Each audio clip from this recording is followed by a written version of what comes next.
வணக்கம். வேத ஜோதிடத்தில் செவ்வாய் தைரியத்தின் கிரகமாக கருதப்படுகிறது.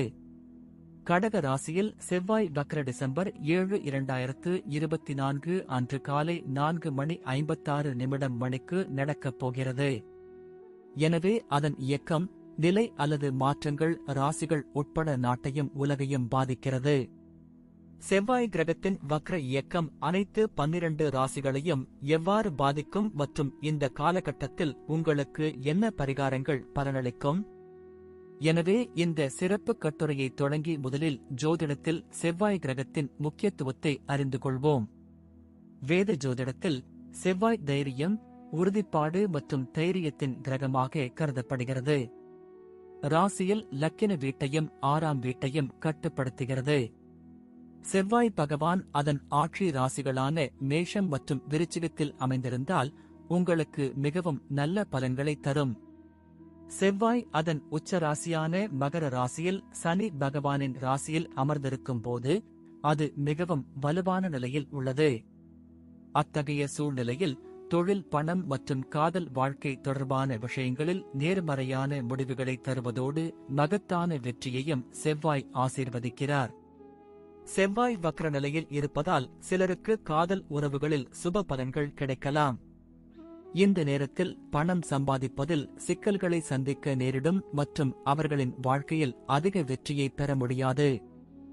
ஜாதகத்தில் வலுவான நிலையில் இருக்கும் ஜாதகக்காரர் வாழ்க்கையில் எல்லா வகையான மகிழ்ச்சிகளையும் வழங்குகிறார்கள்.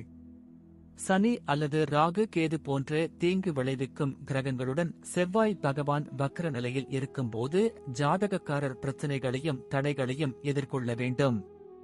தூக்கம், தோல் மற்றும் பதட்டமான அமைப்பு தொடர்பான சிக்கல்களும் தொந்தரவு செய்யலாம். இருப்பினும் செவ்வாய் மற்றும் புதன் ஒன்றாக இருக்கும்போது நபரின் நுண்ணறிவில் குறைவு உள்ளது மற்றும் அவற்றின் இயல்பு கோபத்தையும் உந்துதலையும் அதிகரிக்கிறது. செவ்வாய் பகவான் நல்ல வியாழன் கிரகத்துடன் அமர்ந்திருந்தால் அந்த நபர் நல்ல முடிவுகளை பெறுகிறார்.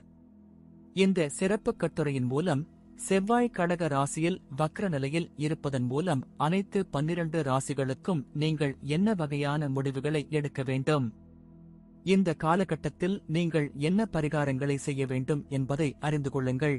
மேஷம். மேஷ ராசிக்காரர்களுக்கு உங்கள் முதல் மற்றும் 8வது வீட்டின் அதிபதியாகும் இப்போது உங்கள் 4வது வீட்டில் வக்ர நிலையில் இருக்கும். கடக ராசியில் செவ்வாய் வக்ர போது நீங்கள் வீடு மற்றும் குடும்பத்தில் பிரச்சனைகளை எதிர்கொள்ள வேண்டியிருக்கும். இந்த காலகட்டத்தில் நீங்கள் துறையில் மூத்தவர்கள் மற்றும் சக ஊழியர்களுடனான உறவில் ஏற்ற இறக்கங்களிலிருந்து 2-4 இருக்க வேண்டியிருக்கும். வணிகத்துறையில் போட்டியாளர்களிடமிருந்து கடுமையான போட்டி காரணமாக நீங்கள் இழப்பை சந்திக்க நேரிடும் மற்றும் வணிகத்தில் உங்கள் திட்டங்களும் நாள்பட்டதாக இருக்கலாம். இந்த ஜாதகக்காரர்களின் செலவுகள் பொருளாதார வாழ்க்கையில் அதிகரிக்க வாய்ப்புள்ளது. இதன் விளைவாக பணத்தை நிர்வகிப்பதில் நீங்கள் சிரமத்தை அனுபவிக்கலாம். உங்களுக்கும் காதல் வாழ்க்கையில் கூட்டாளருக்கும் இடையில் மிக குறைந்த உரையாடலுக்கான வாய்ப்பு உள்ளது. இதன் காரணமாக உங்கள் உறவிலிருந்து அன்பும் நல்லிணக்கமும் மறைந்துவிடும். முதுகுவலி மற்றும் நுரையீரல் தொற்று போன்ற பிரச்சனைகள் உங்களை தொந்தரவு செய்யலாம். எனவே உங்களை கவனித்துக் கொள்ளுங்கள். ரிஷபம். ரிஷப ராசிக்காரர்களுக்கு செவ்வாய் 7வது மற்றும் 12வது வீட்டின் அதிபதியாகும் இப்போது உங்கள் 3வது வீட்டில் வக்ர நிலையில் இருக்கும். இந்த நேரத்தில் தைரியம் மற்றும் விடாமுயற்சி இல்லாதிருக்கலாம். இந்த நேரத்தில் வருகைகளில் உங்களுக்கு சிக்கல்களும் இருக்கலாம். உங்கள் உறவு உரையாடலின் பற்றாக்குறையாக இருக்கலாம். வேலையில் அறியப்படாத இடத்திற்கு மாற்ற முடியும். அத்தகைய சூழ்நிலையில் நீங்கள் மகிழ்ச்சியற்றவராக தோன்றலாம். வணிகத்தில் அறிவு மற்றும் புத்தி இல்லாத நிலையில் நல்ல லாபத்தை ஈட்டுவதில் நீங்கள் பின்னால் இருக்க முடியும். அலட்சியம் காரணமாக நீங்கள் பண இழப்பை எதிர்கொள்ள வேண்டியிருக்கும். எனவே நீங்கள் கவனமாக இருக்க வேண்டும். நீங்கள் ஒரு கூட்டாளருடனான உறவை இனிமையாக வைத்திருக்க தவறலாம். அத்தகைய சூழ்நிலையில் உங்கள் உறவு மகிழ்ச்சியை காணக்கூடும். ஏனெனில் உங்களிடையே பரஸ்பர புரிதலின் பற்றாக்குறை இருக்கக்கூடும். வைட்டமின் குறைபாடு காரணமாக காய்ச்சல், உடல்நல பிரச்சினைகளை நீங்கள் தொந்தரவு செய்யலாம். மிதுனம். மிதுன ராசிக்காரர்களுக்கு செவ்வாய் உங்கள் 6வது மற்றும் 11வது வீட்டின் அதிபதியாகும். இப்போது உங்கள் 2வது வீட்டில் வக்ர நிலையில் இருக்கும். இந்த நேரத்தில் கடன் மற்றும் குடும்பம் தொடர்பான பிரச்சனைகளை நீங்கள் தொந்தரவு செய்யலாம். நீங்கள் நீண்ட தூர பயணங்களை எடுக்க வேண்டியிருக்கும். சக ஊழியர்கள் மற்றும் மூத்தவர்களுடன் சில சிக்கல்களை எதிர்கொள்ள வேண்டியிருக்கும். உங்கள் நிதி இழப்பை செய்ய முடியும். இதன் காரணமாக உங்கள் வணிகக் கொள்கைகள் பழையதாக இருக்கலாம். இந்த காலகட்டத்தில் திட்டங்கள் இல்லாததால் உங்கள் செலவுகள் அதிகரிக்க வாய்ப்புள்ளது. எனவே அவற்றை முடிந்தவரை கட்டுப்படுத்த முயற்சிக்கவும். காதல் வாழ்க்கையில் உங்கள் கூட்டாளருடன் பேசும்போது நீங்கள் கடுமையான சொற்களை பயன்படுத்தலாம் மற்றும் இது உங்கள் உறவில் நேரடி தாக்கத்தை ஏற்படுத்தும். கண்களையும் பற்களையும் கவனித்துக் கொள்ள அறிவுறுத்தப்படுகிறீர்கள். ஏனெனில் நீங்கள் சில சிக்கல்களை எதிர்கொள்ள வேண்டியிருக்கும். கடகம். கடக ராசிக்காரர்களுக்கு செவ்வாய் உங்கள் 5வது மற்றும் 10வது வீட்டின் அதிபதியாகும். இப்போது உங்கள் முதல் வீட்டில் வக்ர நிலையில் இருக்கும். நீங்கள் பணியிடத்தில் வேலையை பற்றி அறிந்திருக்க வேண்டும் மற்றும் மிகவும் சிந்தனையுடன் வேலை செய்ய வேண்டும். இந்த மக்கள் குழந்தைகளின் முன்னேற்றத்தை காண ஆர்வமாக இருப்பார்கள். இந்த நேரத்தில் உங்கள் பழைய தொழிலில் அதிக லாபம் கிடைக்காமல் போகலாம். இதனால் வியாபாரம் செய்பவர்கள் புதிய தொழிலில் ஈடுபடலாம். நீங்கள் வர்த்தகம் மூலம் லாபத்தை பெறுவதற்கான வாய்ப்புகளை பெறுவீர்கள். இதனால் நீங்கள் பணத்தையும் சேமிக்க முடியும். கடக ராசியில் செவ்வாய் வக்ர போதுங்கள் துணையைப் பற்றி நீங்கள் பாதுகாப்பற்றதாக உணரலாம். இதன் காரணமாக உங்கள் உறவில் அன்பின் பற்றாக்குறை இருக்கும். சளி மற்றும் இருமல் தொடர்பான நோய்களால் நீங்கள் தொந்தரவு செய்யப்படலாம். உங்கள் பலவீனமான நோய் எதிர்ப்பு சக்தியின் விளைவாக இருக்கலாம். சிம்மம்.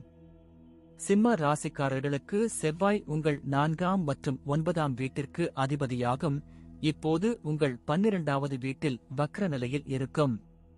இந்த ராசிக்காரர் நீண்ட தொலைவில் உள்ள மத ஸ்தலங்களுக்கு பயணம் செய்வதைக் காணலாம். இந்த காலகட்டத்தில் நீங்கள் உங்கள் வேலையை இழக்க நேரிடும் மற்றும் நீங்கள் புதிய வேலைக்காக வெளியே செல்ல வேண்டியிருக்கும். வியாபாரம் செய்பவர்கள் திட்டமிடல் குறைவாலும் தொழில் ரீதியாக செயல்படாததாலும் நஷ்டத்தை சந்திக்க நேரிடும். இந்த காலகட்டத்தில் அதிர்ஷ்டம் உங்களுக்கு சாதகமாக இருக்காது. இதன் காரணமாக உங்கள் லாபம் குறைவாக இருக்கும். இந்த நேரத்தில் நீங்கள் மன அழுத்தத்தில் இருக்கக்கூடும். அத்தகைய சூழ்நிலையில் உங்கள் துணையுடன் சரியாக பேச முடியாமல் போகலாம். கால் மற்றும் மூட்டுகளில் வலி வரலாம். எனவே உங்கள் ஆரோக்கியத்தில் அக்கறை காட்டுங்கள். கன்னி. கன்னி ராசிக்காரர்களுக்கு செவ்வாய் உங்கள் 3வது மற்றும் 8ஆம் வீட்டிற்கு அதிபதியாகும். இப்போது உங்கள் 11ஆம் வீட்டில் வக்ர நிலையில் இருக்கும். இந்த நேரத்தில் உங்கள் தொடர்பு திறன் நன்றாக இருக்கும். கடக ராசியில் செவ்வாய் வக்ர போது உங்கள் கடின உழைப்பு மற்றும் தொடர்ச்சியான முயற்சியின் அடிப்படையில் உங்கள் வாழ்க்கையில் வெற்றியை அடைவீர்கள். மூதாதையர் சொத்து மற்றும் ஊகங்கள் மூலம் லாபம் கிடைக்கும். நீங்கள் போதுமான அளவு பணத்தை பெறுவீர்கள். ஆனால் அதே நேரத்தில் நீங்கள் செலவுகளை சந்திக்க நேரிடும். உங்கள் துணையுடன் வெளிப்படையாக பேசுவதைக் காண்பீர்கள். அத்தகைய சூழ்நிலையில் உங்கள் இருவருக்கும் இடையிலான உறவு இனிமையாக இருக்கும். கன்னி ராசிக்காரர்கள் தைரியமும் ஆற்றலும் நிறைந்தவர்களாக இருப்பார்கள். இதனால் உங்கள் ஆரோக்கியம் நன்றாக இருக்கும். துலாம். துலாம் ராசிக்காரர்களுக்கு செவ்வாய் 2வது மற்றும் 7ஆம் வீட்டிற்கு அதிபதியாகும். இப்போது உங்கள் 10வது வீட்டில் வக்ர நிலையில் இருக்கப் போகிறார். இந்த நேரத்தில் வேலைக்காக பயணம் செய்ய வேண்டியிருக்கும். அத்தகைய சூழ்நிலையில் நீங்கள் வெற்றியை அடைவீர்கள். உங்களுக்கு புதிய வேலை வாய்ப்புகளை தரும் மற்றும் உங்களை திருப்திப்படுத்தும். வியாபாரத்தில் நீங்கள் நல்ல லாபம் ஈட்டுவதில் வெற்றி பெறுவீர்கள். நீங்கள் நிறைய பணம் சம்பாதிப்பீர்கள். இதன் விளைவாக பணம் சம்பாதிக்கும் திறன் அதிகரிக்கும். இந்த ஜாதகக்காரர்களின் அணுகுமுறை அவர்களின் துணையிடம் இனிமையாக இருக்கும். அத்தகைய சூழ்நிலையில் உங்கள் துணையிடம் நீங்கள் வெளிப்படையாக பேசுவதைக் காணலாம். இந்த ராசிக்காரர் ஆற்றல் மற்றும் முழு நம்பிக்கையுடன் இருப்பார்கள். இதன் காரணமாக உங்கள் ஆரோக்கியம் சிறப்பாக இருக்கும். விருச்சிகம். விருச்சிக ராசிக்காரர்களுக்கு செவ்வாய் உங்களின் முதல் மற்றும் 6வது வீட்டிற்கும் அதிபதியாகும். இப்போது உங்கள் 9ஆம் வீட்டில் வக்ர நிலையில் இருக்கப் போகிறது. உங்கள் வேலையில் புதிய முயற்சிகளை நீங்கள் காண்பீர்கள். இந்த காலகட்டத்தில் உங்கள் பயணங்களில் அதிர்ஷ்டம் உங்களுக்கு சாதகமாக இருக்கும் மற்றும் மத நடவடிக்கைகளில் பங்கேற்பதன் மூலம் நீங்கள் மகிழ்ச்சியை பெறுவீர்கள். இந்த காலகட்டத்தில் நீங்கள் பணியிடத்தில் ஒன்றன் பின் ஒன்றாக வேலை பெறலாம். அத்தகைய சூழ்நிலையில் நீங்கள் பொறுப்புடன் இருக்க வேண்டும். அப்போதுதான் உங்கள் வேலையில் வெற்றியை அடைய முடியும். இந்த ராசிக்காரர்கள் வேலை சம்பந்தமாக நீண்ட தூரம் பயணிக்க வேண்டியிருக்கும். அவ்வாறு செய்வதன் மூலம் புதிய தொழில் மூலம் லாபம் ஈட்ட வாய்ப்புகள் கிடைக்கும். நீங்கள் பயணத்தின் மூலம் பணம் சம்பாதிப்பீர்கள். அத்தகைய சூழ்நிலையில் நீங்கள் பணம் சம்பாதிக்க வெளிநாடு செல்லலாம். விருச்சிக ராசிக்காரர்கள் ஒவ்வொரு அடியிலும் தங்கள் கூட்டாளிகள் மற்றும் பெரியவர்களின் ஆதரவை பெறுவார்கள். இதன் காரணமாக உங்கள் துணையுடன் உங்கள் உறவு வலுவடையும். கடக ராசியில் செவ்வாய் வக்ர போது உங்கள் உள் தைரியம் மற்றும் அச்சமின்மை காரணமாக உங்கள் ஆரோக்கியம் நன்றாக இருக்கும். தனுசு ராசிக்காரர்களுக்கு செவ்வாய் உங்கள் 5ஆம் மற்றும் 12ஆம் வீட்டிற்கு அதிபதியாகும். இப்போது உங்கள் 8வது வீட்டில் வக்ர நிலையில் இருக்கப் போகிறது. இந்த ராசிக்காரர் தங்கள் வேலை முயற்சிகளில் சிக்கல்களை சந்திக்க நேரிடும் மற்றும் நீங்கள் நீண்ட தூரம் பயணிக்க வேண்டியிருக்கும். தொழில் துறையில் உங்களுக்கு எதிர்பாராத பலன்களை தரும் மற்றும் உங்களை திருப்திப்படுத்தும். இந்த காலகட்டத்தில் உங்கள் மனதுக்கு ஏற்ற புதிய வேலை வாய்ப்புகள் கிடைக்கும். தனுசு ராசிக்காரர்கள் குடும்ப வியாபாரம் செய்தாலோ அல்லது பந்தயம் தொடர்பான தொழில் செய்தாலோ லாபம் கிடைக்கும். லாபத்துடன் உங்கள் செலவுகளும் அதிகரிக்கும் வாய்ப்பு இருப்பதால் நிதி வாழ்க்கையில் சற்று எச்சரிக்கையுடன் இருக்க அறிவுறுத்தப்படுகிறீர்கள். இந்த நபர்களின் மனதில் பாதுகாப்பின்மை உணர்வு ஏற்படலாம். இதன் காரணமாக நீங்கள் உங்கள் துணையை எல்லாவற்றிலும் எதிர்க்கலாம். இந்த காலகட்டத்தில் கண் தொடர்பான பிரச்சனைகளால் தொந்தரவு செய்யலாம். அத்தகைய சூழ்நிலையில் நீங்கள் கண் வலியை பற்றி புகார் செய்யலாம். மகர ராசிக்காரர்களுக்கு செவ்வாய் 11 மற்றும் 4ஆம் வீட்டிற்கு அதிபதியாகும். இப்போது உங்கள் 7வது வீட்டில் வக்ர நிலையில் இருக்கப் போகிறது. கடக ராசியில் செவ்வாய் வக்ர போதுங்கள் கவனமெல்லாம் புதிய நண்பர்கள் மற்றும் தொடர்புகளை உருவாக்குவதில் கவனம் செலுத்தும் மற்றும் நீங்கள் இதில் மிகவும் வெற்றிகரமாக இருப்பீர்கள். இந்த காலகட்டத்தில் நீங்கள் நீண்ட தூரம் பயணிக்க வேண்டியிருக்கும். அத்தகைய பயணங்கள் உங்களுக்கு முன்னேற்றத்தை தரும். மகர ராசிக்காரர்கள் மேற்கொள்ளும் வணிகம் தொடர்பான பயணங்கள் சாதகமாக இருக்கும். நீங்கள் உங்கள் வணிகத்தின் அடித்தளத்தை உருவாக்குவீர்கள். இந்த ராசிக்காரர் தங்கள் நண்பர்களுக்கு கடன் கொடுக்கலாம். இதன் காரணமாக நீங்கள் நிதி இழப்பை சந்திக்க நேரிடும். ஏனெனில் அவர்களிடமிருந்து பணத்தை நீங்கள் திரும்பப் பெறாமல் போகலாம். அத்தகைய சூழ்நிலையில் உங்கள் பிரச்சனைகள் அதிகரிக்கலாம். உங்கள் கூட்டாளருடனான உங்கள் உறவில் நீங்கள் கவனமாக இருக்க வேண்டும். உயர் மதிப்புகளை பராமரிக்க வேண்டும் மற்றும் மகிழ்ச்சியை தக்க வைத்துக் கொள்ள முயற்சிக்க வேண்டும். உங்கள் உணவில் கவனம் செலுத்த வேண்டும்.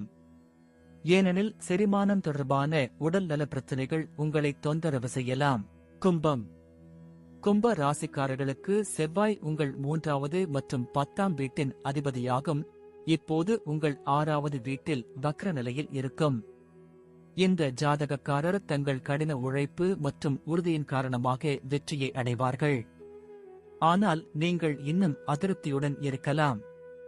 நீங்கள் நல்ல வாய்ப்புகளை கருத்தில் கொண்டு உங்கள் வேலையை மாற்றலாம். அத்தகைய சூழ்நிலையில் நீங்கள் திருப்திகரமாக இருக்கக்கூடிய பல நன்மைகளை பெறுவீர்கள்.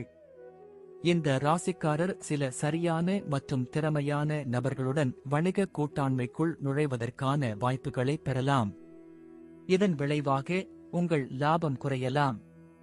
நிதி வாழ்க்கையில் உங்கள் செலவுகள் அதிகரிக்க வாய்ப்பு உள்ளது. இதன் விளைவாக நீங்கள் கடன் வாங்க நேரிடலாம். இதன் காரணமாக உங்கள் நிதிச்சுமை அதிகரிக்கும். உங்கள் துணையுடன் நீங்கள் மகிழ்ச்சியடையாமல் இருக்கலாம். எனவே நீங்கள் உறவில் கவனம் செலுத்த வேண்டும். கும்ப ராசிக்காரர்களை தோல் தொடர்பான பிரச்சனைகள் தொந்தரவு செய்யலாம். அத்தகைய சூழ்நிலையில் நீங்கள் சில ஒவ்வாமைக்கு ஆளாகலாம். மீனம். மீன ராசிக்காரர்களுக்கு உங்கள் 2வது மற்றும் 9ஆம் வீட்டின் அதிபதியாகும் இப்போது உங்கள் 5வது வீட்டில் வக்ர நிலையில் இருக்கும். இந்த நேரத்தில் ஆன்மீகத்தில் ஆர்வம் கூடும். அத்தகைய சூழ்நிலையில் நீங்கள் மத காரியங்களில் ஈடுபடுவதைக் காணலாம். இந்த காலகட்டத்தில் பதவி உயர்வும் பிற நன்மைகளும் கிடைக்க வாய்ப்புகள் இருக்கும். இது அவர்களின் கடின உழைப்பின் பலனாக இருக்கும். மீன ராசிக்காரர்கள் தங்களின் தவறான திட்டங்கள் மற்றும் கொள்கைகளால் நிதி இழப்புகளை சந்திக்க நேரிடும். கடக ராசியில் செவ்வாய் வக்ர போதுங்கள் குழந்தைகளின் முன்னேற்றம் மற்றும் வளர்ச்சிக்கு நிறைய பணம் செலவழிக்க வைக்கும். உங்கள் பங்குதாரர் குழந்தைகளைப் பற்றி உங்களுடன் பேசுவதைக் காணலாம். இது அவர்களின் எதிர்காலம் மற்றும் வளர்ச்சியுடன் தொடர்புடையதாக இருக்கலாம். இந்த ராசிக்காரர் உயர் இரத்த அழுத்தம் காரணமாக தலைவலியால் பாதிக்கப்படலாம். எனவே நீங்கள் யோகா செய்ய அறிவுறுத்தப்படுகிறார்கள்.